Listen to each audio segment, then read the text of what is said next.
How you guys doing? We got round 3 here of the 2v2.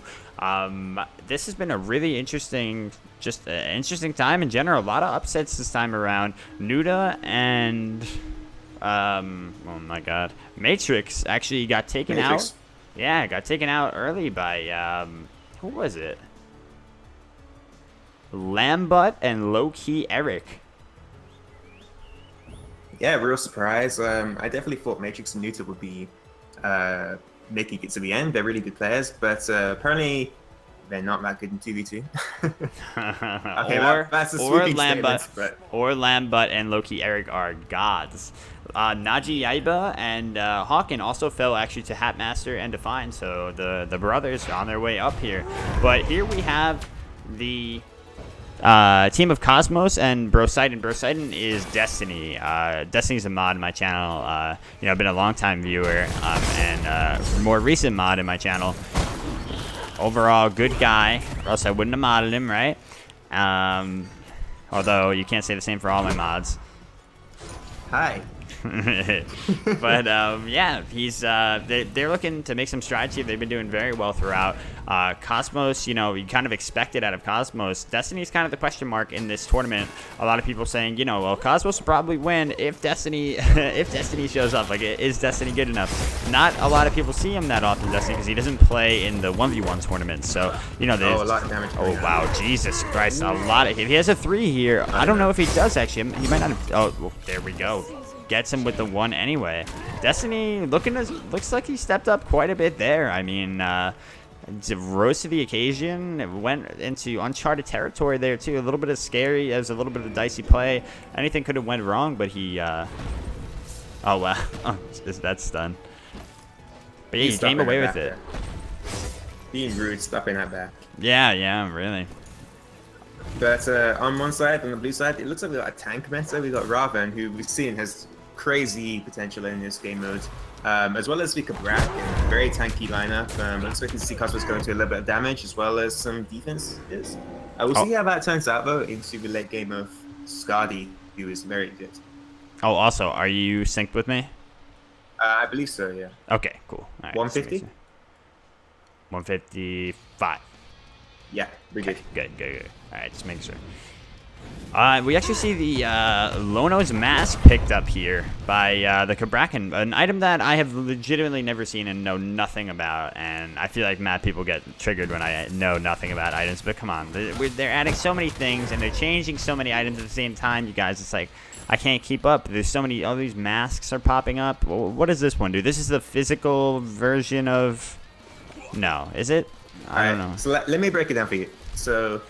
Passive, you get assists or from minions, killing minions, and every time you get an assist, you get stacks, and the more stacks you get, the more health you get, and upon getting 75 stacks, you get 400 gold for free. That's pretty much it. What the hell? Really? Strange item, but it's a very strange item. I see it, 400 gold. Huh. And that only works once though, or? Yeah, but you can sell it and get another one and get that 400 gold. Oh, what the? All right, I'm down, Hi-Rez. That sounds wacky as shit. Wow, look at the combo there. Skadi just can't do anything against this Cabrakan. I actually didn't see in the pick order, Maz, did you, if the Skadi had been picked before or after this Robin? Because it looks like or not the Robin, but the Cabrakan. So it looks like a perfect counter.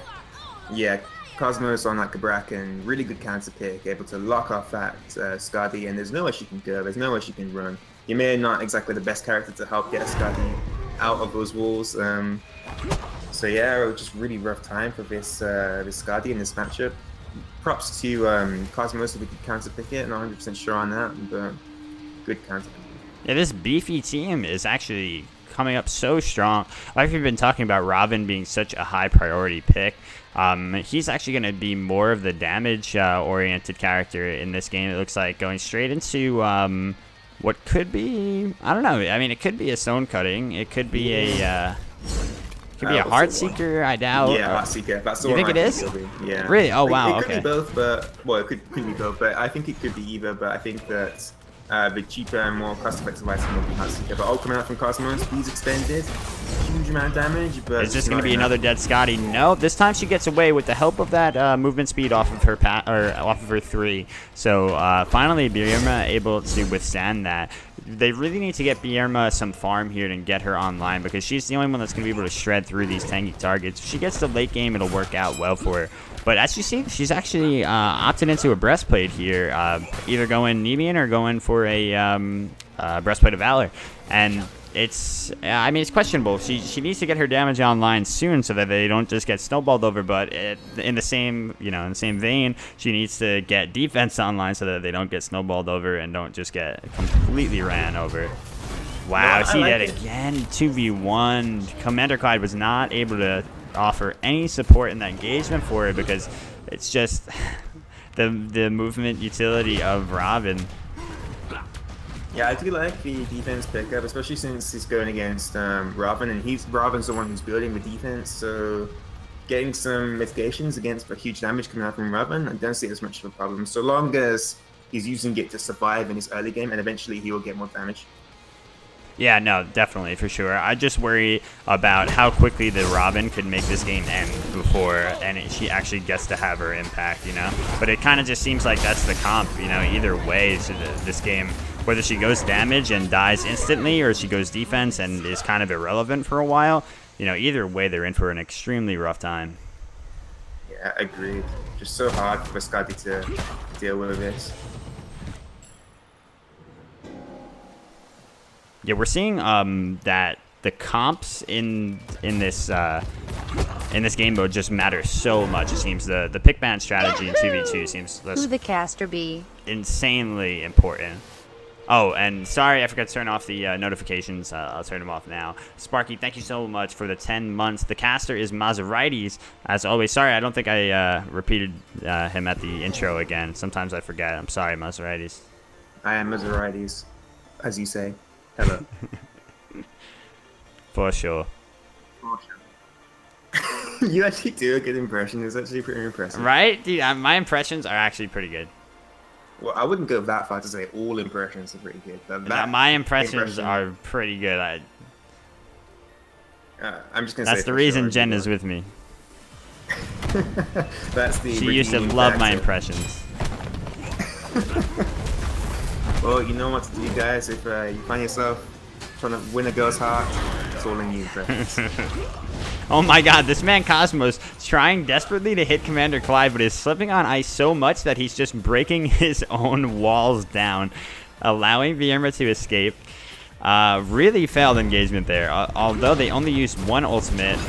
Oh wow, look at Vierma just getting completely singled out. I can't think of a worse ADC they could have picked in this position than Skadi into these two specific gods. One with just an all-encompassing wall that she can't possibly get out of until she's got, like, max attack speed at the end of the game. Or she gets, like, Phantom. Yeah, that Phantom definitely could be a good pick. I want to see if Phantom come out, actually. It would be really nice to see Ymir pick that up. But yeah. Only save him from one ultimate, then next match. Exactly, and then she Phantoms and the Robin ults on top of her and then slows her, and it's just, wow. What a mess. It's just so tough for Skadi. I mean, this is the problem with picking Skadi. It's not so bad in 1v1 because, Burma is a 1v1 player, so maybe he thought that its mechanics on and the strength of the character in 1v1 would translate to the 2v2, but just really not the case. Really difficult for her to avoid and peel for herself against gods like Cabrakan and Ravana, and we're just seeing this. She's just getting run over by the pressure these gods are able to exert. Yep. And it's interesting to see that Bro Sidon here, Destiny, has really taken the reins in terms of the hyper carry. I mean, what an impressive showing. The man is 6-0, has done so many big tower dives, and has not paid for them whatsoever. Like I said, a lot of people had a question mark over his name, whether he was going to be able to complement Cosmos' play well enough, and it looks like he is. He is a very, very sound player mechanically. He's got very nice, just like decision making as well. His decision making is very strong. So yeah, I didn't have much of a doubt once I saw him. Honestly, in yesterday's sub game that I had against him, I was like, holy shit, he's much better than I had originally given him credit for. It wasn't that I thought he was bad, but sometimes somebody just flies under the radar. And that combined with what I believe is Cosmos' picking strategy. I would think that Cosmos is the one more taking the reins on you know, strategy going into the game, and maybe even like itemization build wise and stuff. Those two combinations very, very deadly. For sure, and we were wrong. It was the Master Mune, which was picked up by Brosidon. Really good item, and also he really gets the benefit of that passive, them being around. He's basically around guards all the time, like being the guards. So getting those protections all the time, really helping out. It's a good build. I like it. Yeah, it's very true.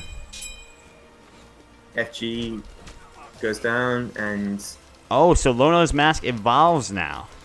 It does, yeah. They've added that evolving come the latest patch.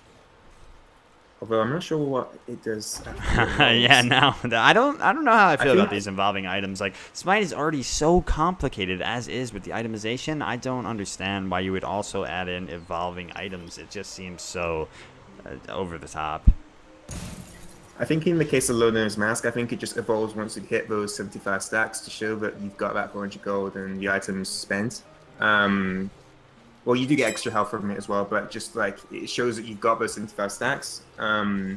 Okay, you're right. It says it evolves once you reach the thing, which gives you 400 gold. Okay, I don't know. It's just weird. I like it, but I want to see more interesting and. I like the idea of evolving items. I just want it to be a little bit simpler. Maybe make less items if there's going to be more evolving. I don't know. I don't know, man. Sometimes I just think Smite goes way overboard with... oh, look at this damage coming out. Just both players making it look so easy. He's running through the Phoenix completely unharmed. Problem is, it is at this point, they're so ahead. Like, it's absolutely insane. 6 kills on the Raven.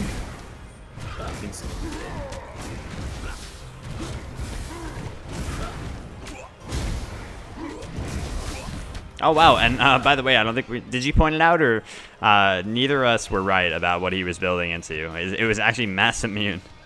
I did say that. You did? Shit. All right. I did. Gotta listen to NShadow. I know. I'm trying, man. This relationship's gonna work. We need that voice, sometimes I just get so enthralled by the voice itself that it's hard to listen to the ideas. I get that. Happens a lot, but especially with Americans, they're like, wow, his accent is different. Oh yeah. That's yep, exactly. It's so good though, Cosmos tearing you up. Now, mass music item that did get changed with this newest patch. You gave me a second buff, everybody 7. Or I didn't say didn't get changed, by the way. I said did it. Do you know? What does that mean? Did it get changed, mass immune, with this patch? I feel like mass immune has been such an awkward item, and I feel like they must have tweaked it a little bit again. I don't believe so. I think it's been the same since its inception. 100 health. The main thing weird is item, passive man. and how much you oh no, they just changed it. No, you're crazy. They changed it. Not this patch, but just recently they changed it so that you get stacks based on the what is it? The enemy, the enemy gods around you. Ago, yeah, but that's new to me, man. I haven't played a multiplayer Smite game in a damn long time. So yeah, but this is actually weird to see picked up in 2v2. I feel like, given that there's only two enemies. So that's 14 protections, like pretty much all the time, on top of 100 health, on top of 10 movement speed, on top of 50 power. It's not. That's true, because you're not always in the range to get all 5 of those in Conquest, right? So having the static 2 is, yeah, that's true. It sure is very effective.